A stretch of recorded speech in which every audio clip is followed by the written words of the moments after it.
Welcome back and thank you for joining A Shark's Perspective. I am Kenneth Shark Kinney, your host and Chief Shark Officer. First, let me tell you about two amazing sponsors who make this show possible. Let's talk first about Inbound. From marketing to sales and commerce to CX, Invoca's active conversation intelligence platform enables revenue teams to create better buying experiences, drive more leads, and increase revenue. Trusted by top brands like Dish Network, Mayo Clinic, Mutual of Omaha, and ADT, the Invoca team is doing some amazing work in turning conversational data into automated action to enhance digital touchpoints and human interaction. Next, let's talk about Outbound. I hope that you'll take a look at Dreps, the founders of conversational texting, where they use conversational AI to help you reach customers where they're most responsive, and that's on their phones. And working with major brands like 3 Day Blinds, Liberty Mutual, Credit Repair, and Gainsco, Drips is leading the way for some of the biggest brands in the world to improve engagement rates and outcomes for their prospects and customers. Thank you to Invoca and Drips. And now, back to the show. Most people don't enjoy the thought of having to deal with a salesperson. After all, do you?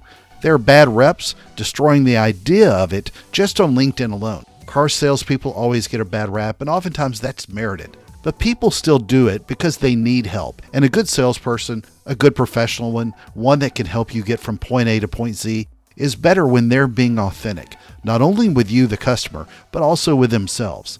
We're welcoming back a previous guest who I introduced back on episode 276. Jason Cutter is the founder of Cutter Consulting Group, a sales operations focused advisory, consulting, and training firm. He's a podcast host, as well as the author of Selling with Authentic Persuasion. Transform from order taker to quota breaker. And on this episode, we'll discuss being a successful salesperson who is authentic to themselves, call centers and inside reps versus outside sales, how people generally fall into sales roles, the authentic used car salesperson, how company culture reflects in a sales team, selling from a persona, actors reading a script, saying no, that guy from Mitch and Murray who always wanted to be closing, palm trees in the sand on both coasts, tagging great whites, chocolate gravy, and a lot more. So let's tune in to an authentic persuasion author with an authentic shark who's also very persuasive on this episode of A Shark's Perspective. Jason, thank you so much for joining us today on A Shark's Perspective. Could I just say that I'm mildly excited to welcome you back today, or should I admit and be authentic that I'm very excited to have you back? We'll dive into the book shortly, but tell us a little bit about your background and your career today. Well, and I am super excited to be here. And ever since I heard your podcast before I even knew you, I was jealous and mad at myself for not having a sharks related business podcast. I own it. Nobody else can can have have it. it. Yeah, nobody else can have it, but I actually have a bachelor's degree in marine biology and tagged sharks for years. So authentically, I could have a shark-related podcast, which is an interesting transition to what I do now. So I am a sales-focused consultant, coach, trainer. I wrote a book that came out last year called Selling with Authentic Persuasion, Transform from Order Taker to Quota Breaker. And I help sales teams transform and help them build scalable processes and systems. And depending on how much you want to get into, none of it makes sense because I literally chose sharks over people as an indicator of how much I did not like people growing up. Which is odd because I chose sharks because I've been swimming with them forever and a day. I don't know that it came down to sharks versus people. It was just, that was kind of my spirit animal and my happy place in the water. Yeah, so it was back in episode 276 that you were on the show, but we really didn't get to dive, we were talking about speaking at a conference together. We really didn't get to dive into the book, which I really wanted to do justice to because I really enjoyed Selling with Authentic Persuasion. So for whom did you specifically write this book? I wrote that for people who are like me and in sales. So I had no intentions of being in sales. I didn't plan on being in sales. Again, my bachelor's degree is in marine biology, nothing to do with sales. After that, when I wasn't able to make a career out of that and I didn't want to do more schooling, I actually worked at Microsoft doing tech support for a couple of years. And then I kind of fell into a sales role without even realizing I was in sales. And what I realized in the process of writing the book is that I have received 0 minutes of sales training at a company as an employee. No company has ever hired me and said, okay, we're going to put you through how to handle objections. Here's how to use a script. Here's how to, walk people through this. Here's how to do a demo. Like, I've never received a moment's training. Shortly after I kind of fell into sales, they always assumed I knew what I was doing. So I was the guy who had to teach everyone. And so it's completely self-taught on the backs of lots of mistakes, lots of lost revenue, lots of things I did wrong because I just had no guidance and no idea what I was doing. And so I wrote the book to appeal to those people who, they fell into sales. It wasn't a lifelong path. They weren't a kid excited about selling stuff to people, which I know some of those people, we know some of those people jointly where they knew they wanted to be in sales from early on. And that's fantastic. Most other people like myself, they didn't.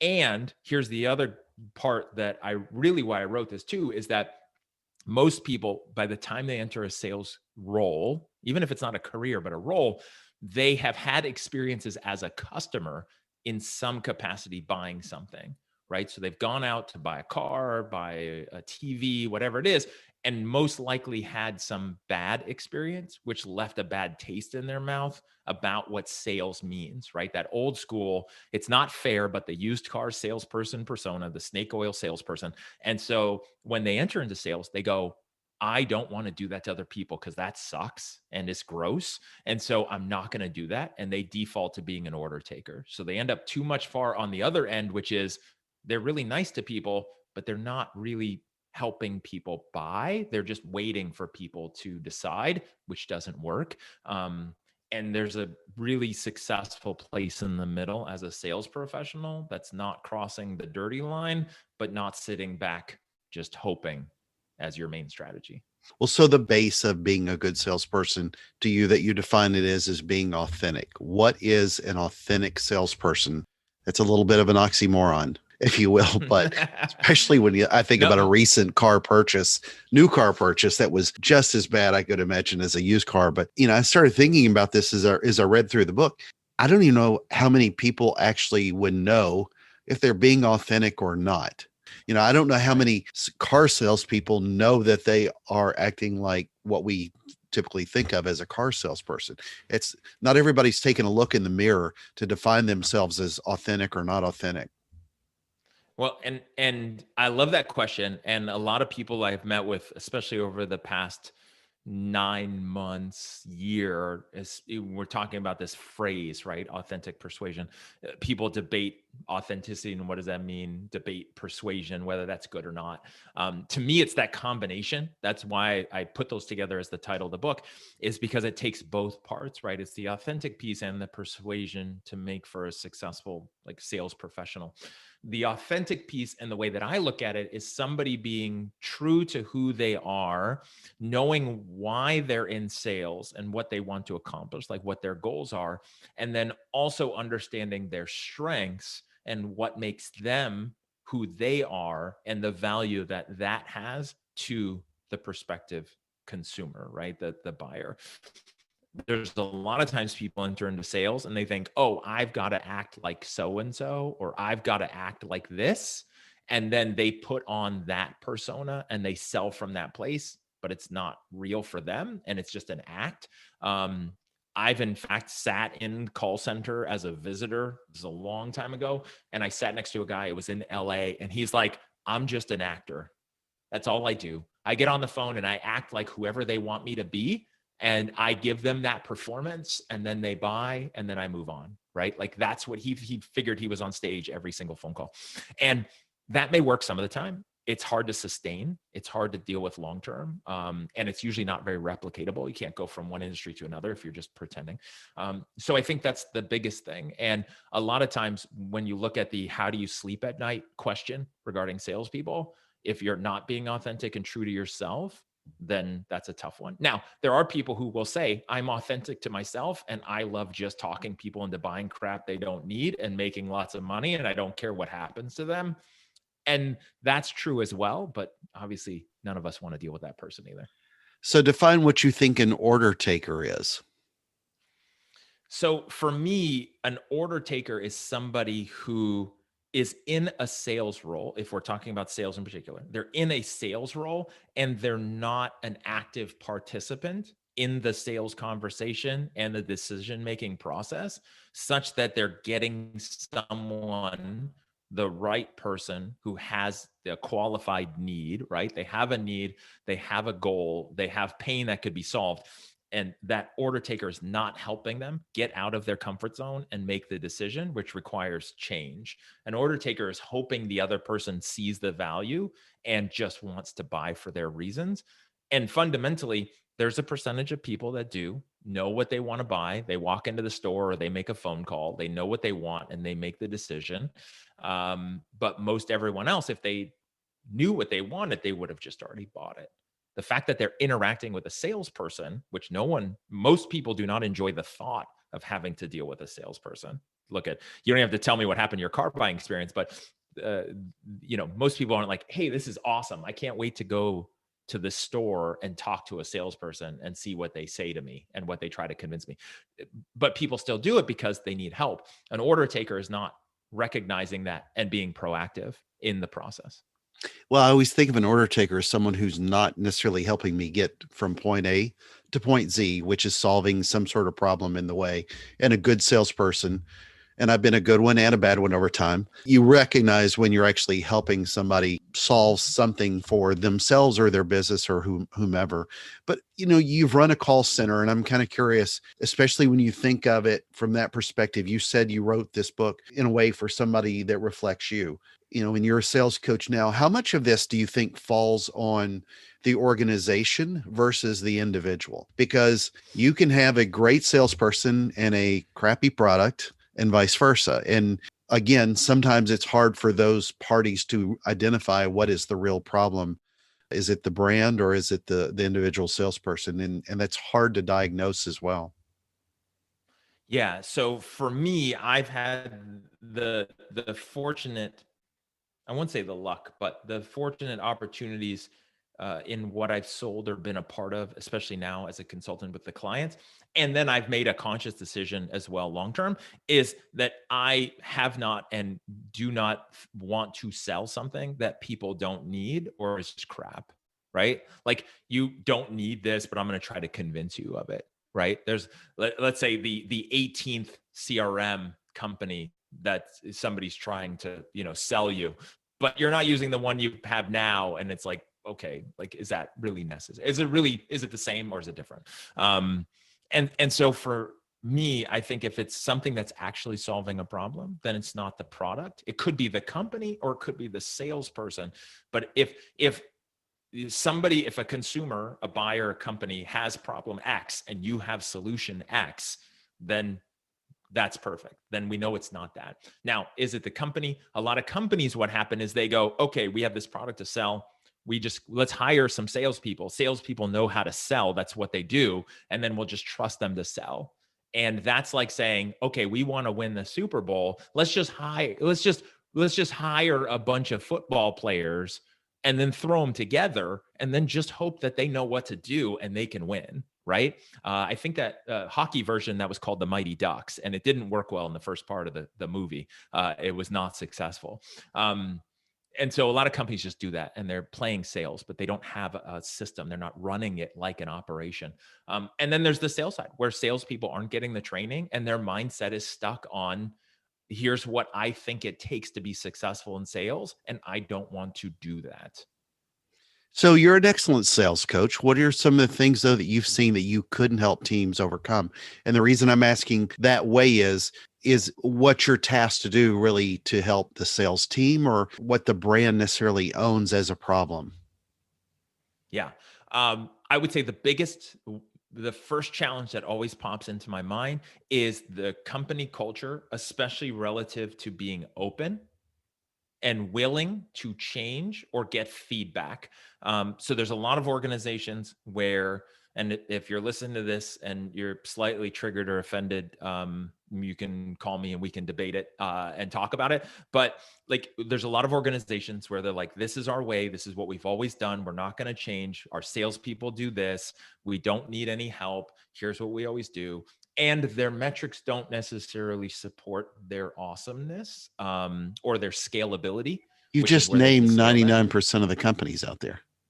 Not 90 necessarily. There's a lot of companies out there who aren't winning and they want some help. A lot of times they just don't know where to start or they don't know who to trust. Because here's the problem is I'm a sales consultant, which means by default, I was also a salesperson, which Right. depending on how you think about salespeople, I am not to be trusted. Sure. And so it's a battle I have to face just to get people to go, oh, okay, he's somebody who can help me. And so, thankfully I encounter a lot of organizations who are open to help, but that's one thing I can't change. If the culture from the top down in the company is one of closed-minded, here's what we do, I'm the boss, just do it my way mode, and that's who they've hired in sales and sales leadership, and that's just how it goes, then it won't work. If you as an organization, if I take a recording of a sales call and sit down with your sales rep and they are not open to feedback and they think everything else is their fault, including Kenneth's world, which is the marketing, and they say, well, the leads are bad and the leads suck, that's why we can't close more deals, and they not open to feedback, there's nothing that I can do. When you talk about being authentic, and especially with inside sales, how much of that do you lean on? I'm thinking real, tactical examples, script versus no script versus some moderated script. How far do you let your folks go off the rails? Because there's a big difference between being authentic and just, smile and dial and read from a script. So the answer to that question is always based on the metrics and performance, right? And not For just being the authentic. closing. But so here's the stats that are really important too, right? Because again, it's not just the closing percentage. It's not just the number of sales. It's not the number of marks on the whiteboard or the number of times you hit the gong because you closed a deal. It's also the retention of your sales. I generally deal with long-term client acquisition type sales where somebody is enrolled in something and it's a service where somebody's going to be a client long term, right? This isn't a here, buy this widget and I'll never see you again and good luck, hope it doesn't break before you get home. This is like, hey, you're hiring this company to do this, or you're signing up for this subscription or this program, and the ultimate goal that the company wants is that long-term client, right? Nobody wants you to sign up for the gym and then cancel next week because you realize it's crap and the salesperson lied to you. They want you to be a member of that gym long-term. And so the things that I look at performance-wise is the closing percentage, but also long-term retention and lifetime value / cancellation percentages of that salesperson's deals. Because what I want is sales. I want the company to have clients long-term, like for life, raving fan mode. And so if that's not there, then we have an issue. If they're just closing deals, that's not enough. And then working backwards, sometimes it's the script. There's a lot of salespeople who they think their job is just to talk the crap in circles and features and benefits and just go on and hopefully confuse somebody enough that they eventually buy or overwhelm them or talk them into things. And that doesn't work. There's specific ways the sales conversations work and what people want from that consultative salesperson.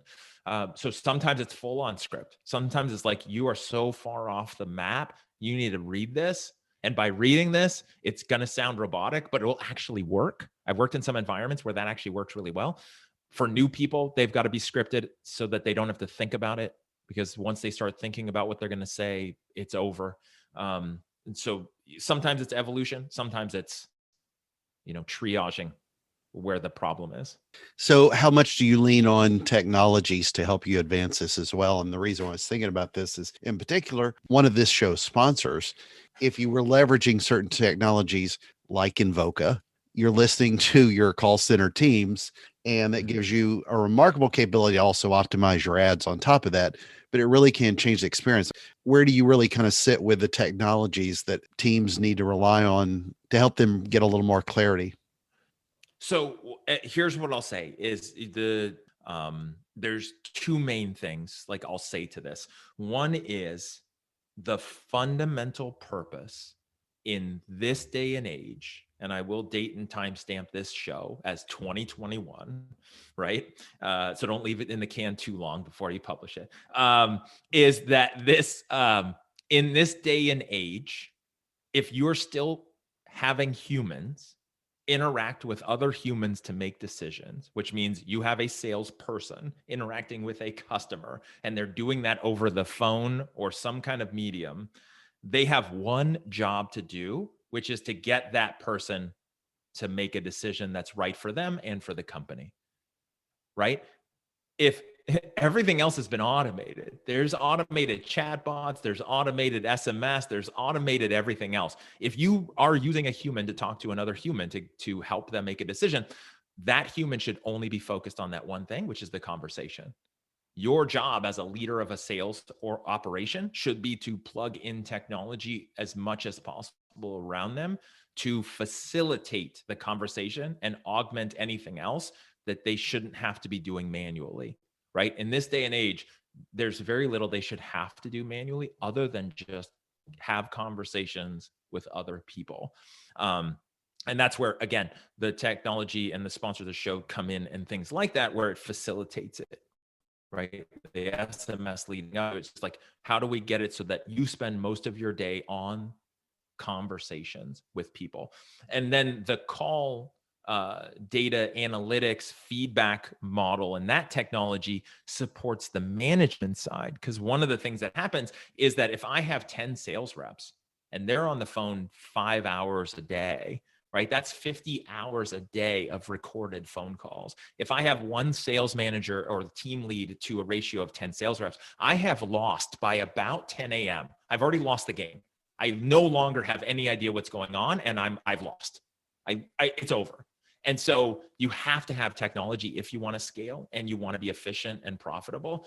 You have to be able to coach everyone. That's why if you look at like a sports team, like a football team, they have a team of people who edit the game footage down into little bits for every player and then show that to them. And what you see on TV, that 3 hours is one segment of their week, which is nothing. The rest of it, they're watching film, they're practicing, they're getting better with a team behind them. And sales operations don't do that. So you have to leverage technology. Yeah, that question and answer was brought to you by Invoca and Drips.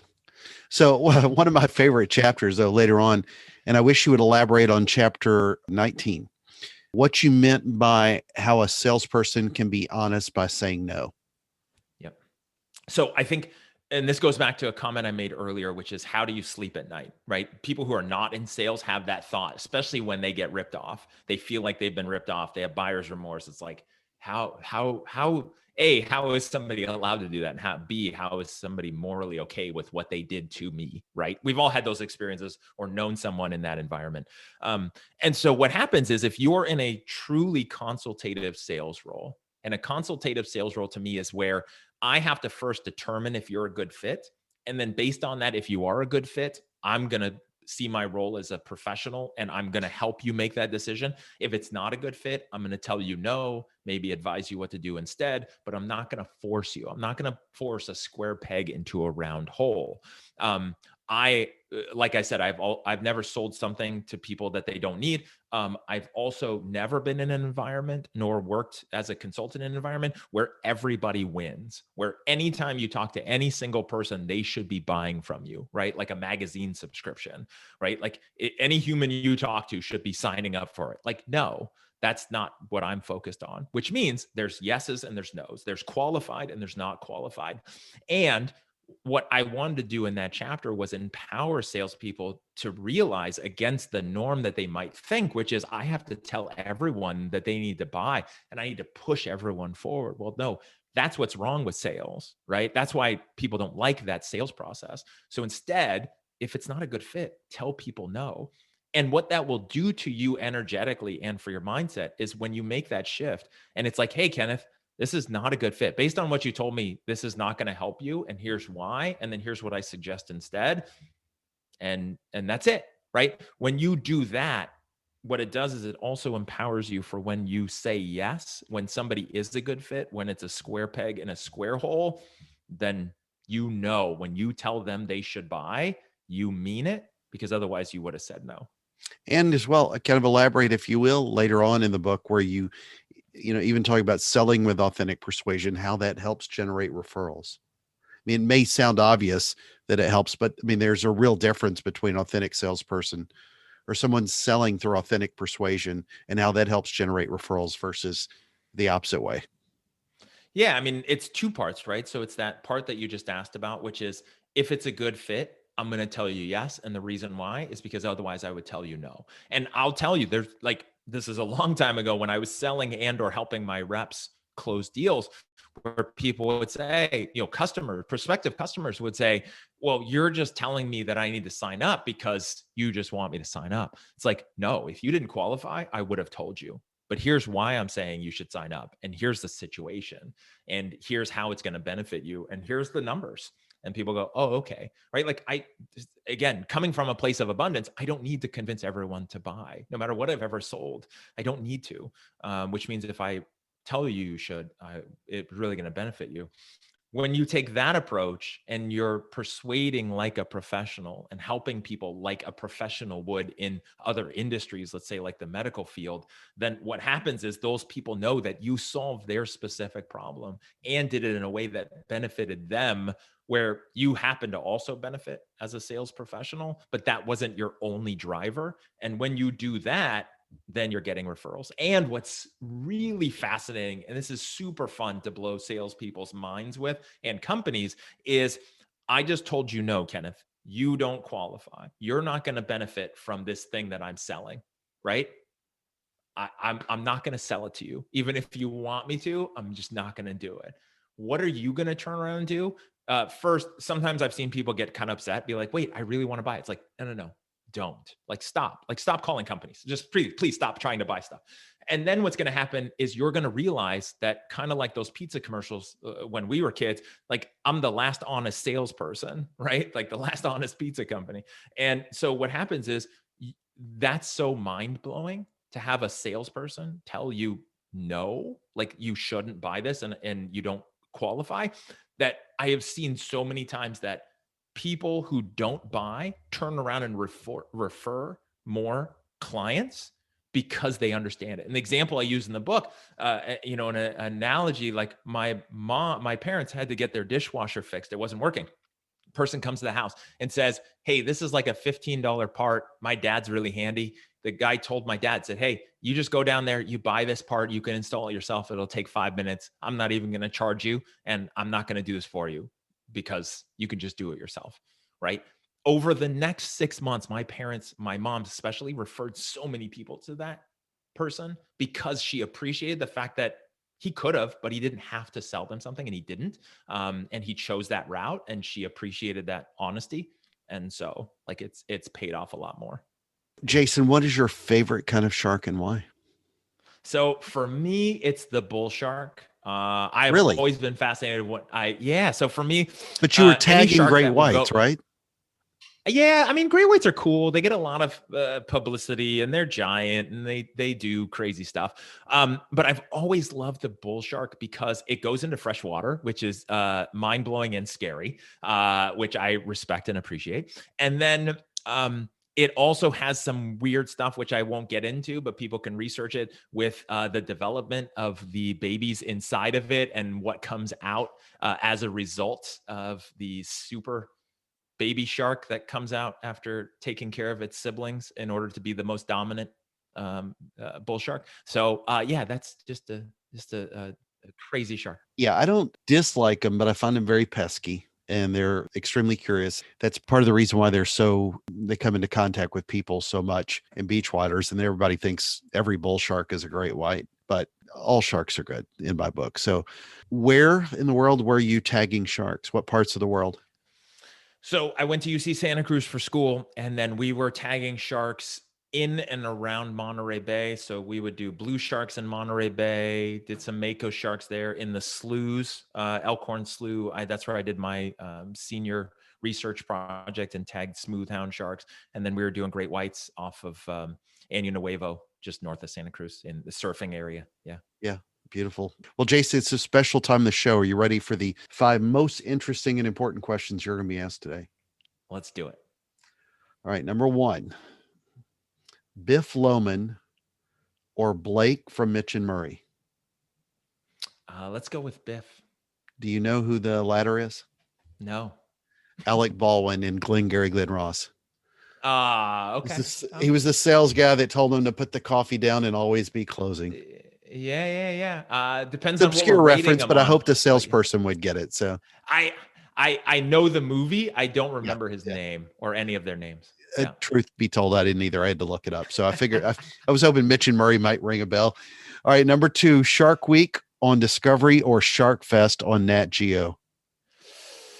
So I haven't watched Shark Week in a long time. So I am going to say Shark Week on Discovery because I remember the first year it came out and I had the VHS set to record them so I could watch Nice. them throughout the year. And I just had stacks of tapes that I kept from getting recorded over of that first year Shark Week.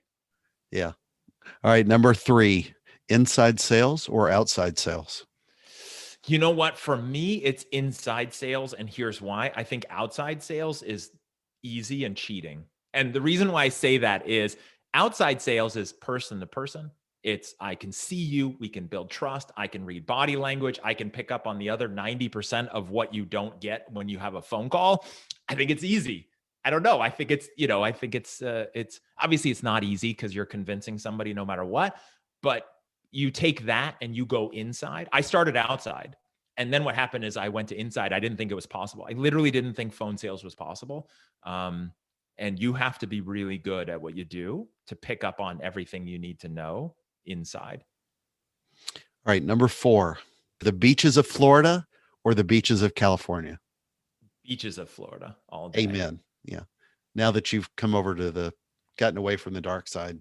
Yeah. Yeah, there's and I'll tell you, I am no fun at the beach, especially in Northern California, having tag stuff that's right there. I know what's literally right out there, and I am no fun. I do not want to go in the water because I know, not like from Jaws. I've seen it. At least in Florida, the water's clear enough. You got a chance. True that. So the most important question you're going to be asked today, number 5, is biscuits or cornbread? Definitely cornbread. However, that's being a California guy and liking cornbread. Now being in the South, I don't know, the biscuit thing. I don't know. We'll see. Yeah. Ask me in a year. Just as long as they're not vegan or No, cauliflower biscuits or anything like that. Yeah. Nope. Biscuits with lots of butter. And this thing I heard about in Memphis is called chocolate gravy. That's a game changer. Yeah. So Jason, this is an awesome book. Where can people find out more about you, follow your thoughts on Authentic Persuasion, get a copy of the book and more? Simplest places, if you go to jasoncutter.com, that's a hub for everything I have going on, including the website for the book, which is at authenticpersuasion.com, or it's available on Amazon as a hard copy or Kindle or the Audible version. But if you go to jasoncutter.com, you find me on there, LinkedIn, email me, jason@cutterconsultinggroup.com. Jason, thank you so much for being with us today on A Shark's Perspective. I appreciate it. Thanks, Kenneth. So there was my conversation with Jason Cutter, the founder of Cutter Consulting Group, a sales operation-focused advisory consulting and training firm, a podcast host, as well as the author of Selling with Authentic Persuasion, Transform from Order Taker to Quota Breaker. Let's take a look at 3 key takeaways from my conversation with him. First, to sell with authentic persuasion, it takes someone understanding what their strengths and what values are and not just selling anything to anyone. Jason looks at authenticity in sales with someone, and I quote, as being true to who they are, knowing why they are in sales and what they want to accomplish, what their goals are, and then also understanding their strengths and what makes them who they are and what the value that has to the consumer or buyer. Second, we spoke a little bit about the importance of using technology, especially in the call center environment, and Jason made a good point that if you're still having humans to interact with other humans, then that human should only be focused on that conversation to move things forward. And you've got to basically plug in the right technology to help them with those conversations. My sponsor, Invoca, is a great example of that kind of technology. Third, love the point on how some salespeople are just acting and selling from a persona that they may imagine. Now, obviously, this is not meant to indict all salespeople, but he makes a point when asking if you're an actor, acting like you're in a sales role, or do you authentically know? Are you basically on stage with every single phone call? An authentic salesperson and persuader is also someone who will say no. A lot of salespeople will not, but some of the best ones and the authentic ones will. When giving an example of someone being authentic, he said, and I quote, "You know when you tell them they should buy, you mean it because otherwise you would have said no." Got a question? Send me an email to kenneth@asharksperspective.com. Thank you again for the privilege of your time. I am so thankful to everyone who listens. Thank you to my amazing sponsors, Invoca and Drips. Would you consider writing a review and letting me know your thoughts on the show? I love to read the reviews, and it sure does help me create better shows for you and me. It's time to be authentic, and by that, I will authentically tell you that I'd rather be in the water right now. Please join us on the next episode of A Shark's Perspective.